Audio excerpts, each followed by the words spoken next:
Cleta Mitchell, who is a longtime Republican legal strategist, GOP lawyer, fundraiser, all that type of stuff, got caught on a recording talking about strategizing with a group of GOP donors about how to essentially suppress voter turnout, trying to make it less easy for individuals, especially within certain populations such as college students, from exercising their right to vote for the strategic purpose of helping the Republican Party in 2024. Take a look at this and then we'll listen to the audio.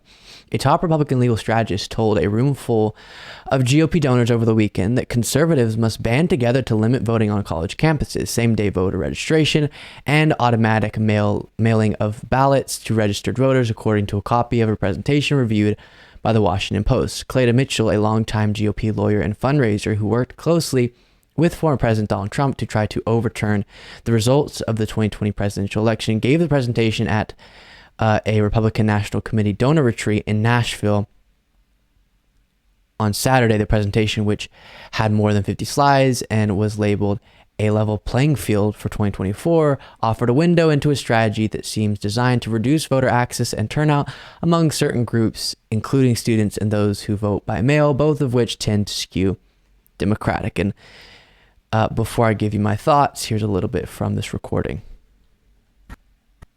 I think that we can fix a few things in North Carolina because I think we now have a legislature controlled by the Republicans. If we can persuade the new Republican member to vote with us. But these are statutory changes that we could get done in North Carolina to protect against any of this private money. Because I promise you, Stacey Abrams has been in North Carolina, and we need to make sure that that money is not flowing into Mecklenburg, Durham, and Wake counties.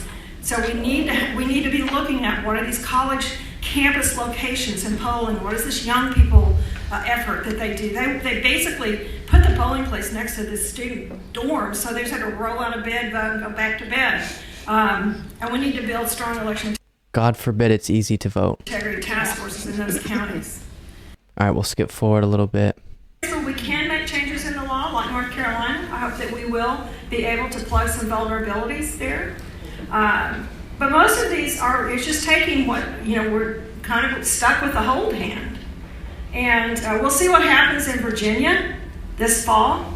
If the Republicans are able to hold the state house and reclaim the state senate, then maybe it's possible to get rid of 45 days of early voting in Virginia. 45 days. Do you know how hard it is to have observers be able to watch for that long a period? I mean, there are several things that they can do. They can get rid of same-day registration, but they can't do that now because the Democrats still hold the state senate. So this emphasizes one of the ideologies within the modern Republican Party, and actually it's been around for quite a while, that is so problematic and so incorrect within a democracy, which is the way we should try to win, the way that we should combat the fact that we're losing more than we like, is to prevent individuals and populations that we don't want to vote because we don't think they will vote for us from voting, or make it harder for them to vote. Instead of thinking, how could we win over some of those voters? Let's have it very easy for people to vote who are registered voters and legal voters and all of that. But let's try to win over some of those voters. It's never that. It's always, let's try to pick or assist in making it easier for those that we want, harder for those that we don't want to vote. And that's how we're going to attain power. She's talking about it being so easy for college students to just hop over to a polling place very close to where they are to vote. Great. Why is that bad?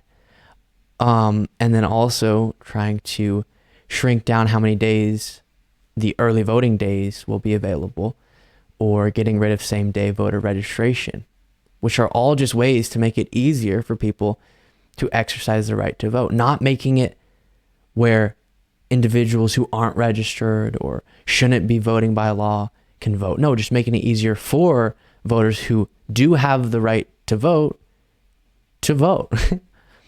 And that's what we should want within a democracy. Right now, we don't have an issue with voter fraud, widespread voter fraud. We don't have a problem with that. And so within the context of that understanding, we want it to be as easy as possible without making fraud an issue for people to vote. And that's what these very efforts are about. Early voting days, same-day voter registration, putting polling places near college campuses, and more polling places all across so lines aren't too long. But that's bad. That's dangerous to individuals like Cleta Mitchell, who understands if the Republican Party doesn't change their platform, the best shot they have is to make it harder for individuals they don't want to vote to vote. And if your political strategy to win includes trying to make it harder for certain populations to vote, you understand clearly there's something wrong with your ideology within a democracy, that you don't trust your own ability within a very easy world when it comes to voting for people. You don't believe in your ability to sell them on your platform. And so instead you have to do stuff like this. This is the strategy. It's pretty sad.